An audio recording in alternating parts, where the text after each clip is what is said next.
इस व्रत कथा के बिना अधूरा है रमा एकादशी का व्रत। जाने पौराणिक कथा। कार्तिक मास के कृष्ण पक्ष की एकादशी तिथि को रमा एकादशी का व्रत रखा जाता है। हिंदू धर्म में इस एकादशी का विशेष महत्व है, क्योंकि ये दिवाली से पहले होने के साथ साथ चातुर्मास की आखिरी एकादशी होती है।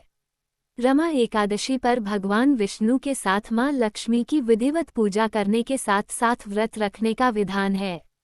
इस दिन मां लक्ष्मी की पूजा करने से भी शुभ फलों की प्राप्ति होती है। इस व्रत को करने से मां लक्ष्मी, विष्णु जी की असीम कृपा मिलने के साथ साथ वैकुंठ की प्राप्ति होती है। इसके साथ ही जीवन के हर एक दुख दर्द दूर हो जाता है।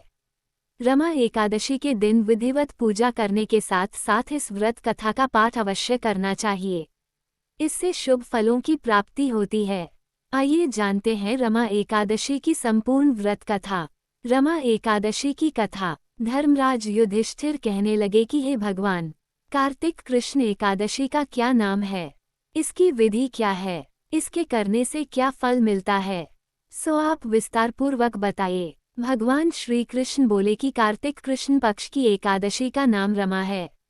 ये बड़े बड़े पापों का नाश करने वाली है। इसका महात्म्य मैं तुमसे कहता हूँ, ध्यानपूर्वक सुनो। हे राजन, प्राचीन काल में मुचकुंद नाम का एक राजा था। उसकी इंद्र के साथ मित्रता थी और साथ ही यम, कुबेर, वरुण और विभीषण भी उसके मित्र थे। ये राजा बड़ा धर्मात्मा, विष्णु भक्त और न्याय के साथ राज करता था। उस राजा की एक कन्या थी, जिसका नाम चंद्रभागा था। उस कन्या का विवाह चंद्रसेन के पुत्र शोभन के साथ हुआ था। एक समय वह शोभन ससुराल आया। उन्हीं दिनों जल्दी ही पुण्यदायिनी एकादशी रमा भी आने वाली थी। जब व्रत का दिन समीप आ गया तो चंद्रभागा के मन में अत्यंत सोच उत्पन्न हुआ कि मेरे पति अत्यंत दुर्बल हैं और मेरे पिता की आज्ञा अति कठोर है।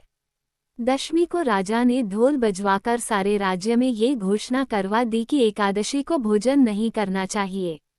ढोल की घोषणा सुनते ही शोभन को अत्यंत चिंता हुई और अपनी पत्नी से कहा कि हे प्रिये, अब क्या करना चाहिए? मैं किसी प्रकार भी भूख सहन नहीं कर सकूंगा।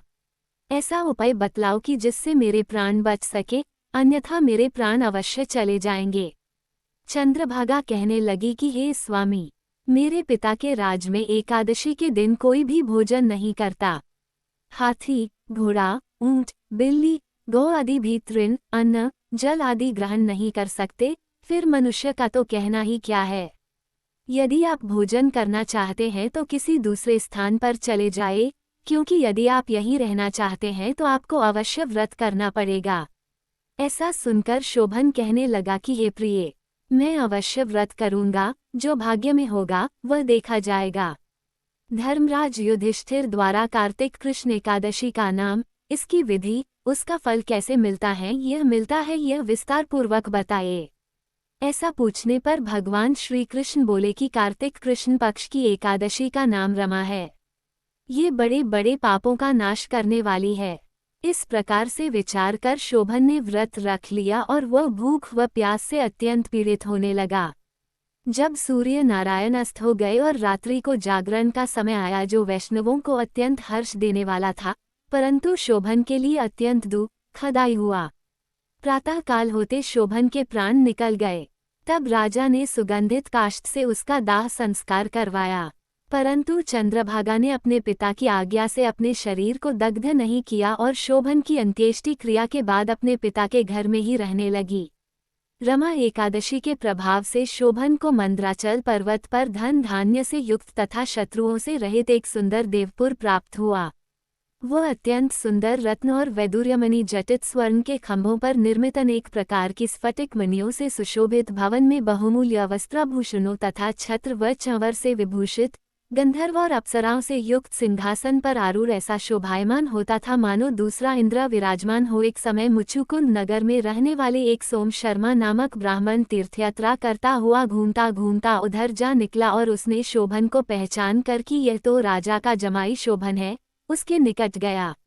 शोभन भी उसे पहचान कर अपने आसन से उठकर उसके पास आया और प्रणामादि करके कुशल प्रश्न किया।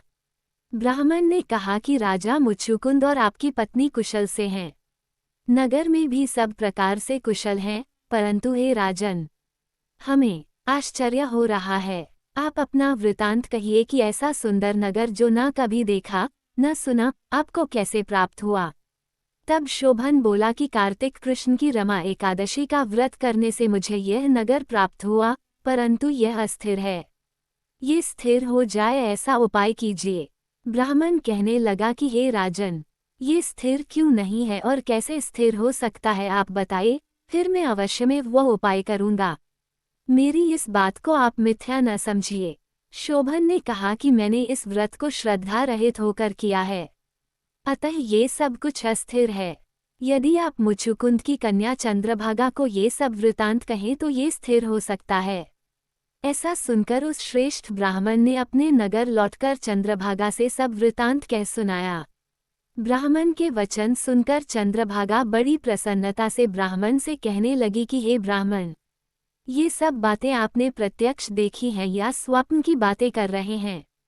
ब्राह्मण कहने लगा कि हे पुत्री, मैंने महावन में तुम्हारे पति को प्रत्यक्ष देखा है, साथ ही किसी से विजय न हो ऐसा देवताओं के नगर के समान उनका नगर भी देखा है।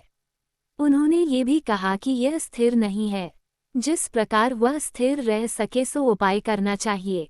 चंद्रभागा कहने लगी, हे विप्र, तुम मुझे वहां ले चलो, मुझे पतिदेव के दर्शन की तीव्र लालसा है। मैं अपने किए हुए पुण्य से उस नगर को स्थिर बना दूंगी। आप ऐसा कार्य कीजिए जिससे उनका हमारा सहयोग हो, क्योंकि वियोगी को मिला देना महान पुण्य है। सोम शर्मा ये बात सुनकर चंद्रभागा को लेकर मंद्राचल पर्वत के समीप वामदेव ऋषि के आश्रम पर गया। वामदेव जी ने सारी बात सुनकर वेद मंत्रों के उच्चारण से चंद्रभागा का अभिषेक कर दिया। तब ऋषि के मंत्र के प्रभाव और एकादशी के व्रत से चंद्रभागा का शरीर दिव्य हो गया और वह दिव्य गति को प्राप्त हुई। इसके बाद बड़ी प्रसन्नता के साथ अपने पति के निकट गई। अपनी प्रिय पत्नी को आते देखकर शोभन अति प्रसन्न हुआ और उसे बुलाकर अपनी बाईं तरफ बिठा लिया। चंद्रभागा कहने लगी कि हे प्राणनाथ, आप मेरे पुण्य को ग्रहण कीजिए। अपने पिता के घर जब मैं 8 वर्ष की थी तब से विधिपूर्वक एकादशी के व्रत को श्रद्धापूर्वक करती आ रही हूँ। इस पुण्य के प्रताप से आपका यह नगर स्थिर हो जाएगा तथा समस्त कर्मों से युक्त होकर प्रलय के अंत तक रहेगा। इस प्रकार चंद्रभागा ने दिव्य आभूषण और वस्त्रों से सुसज्जित होकर अपने पति के साथ आनंदपूर्वक रहने लगी। हे राजन, यह मैंने रमा एकादशी का महात्म्य कहा है। जो मनुष्य इस व्रत को करते हैं उनके ब्रह्म हत्यादि समस्त पाप नष्ट हो जाते हैं। कृष्ण पक्ष और शुक्ल पक्ष दोनों की एकादशियां समान हैं, इनमें कोई भेदभाव नहीं है, दोनों समान फल देती हैं। जो मनुष्य इस महात्म्य को पढ़ते अथवा सुनते हैं वे समस्त पापों से छूटकर विष्णु लोक को प्राप्त होता है।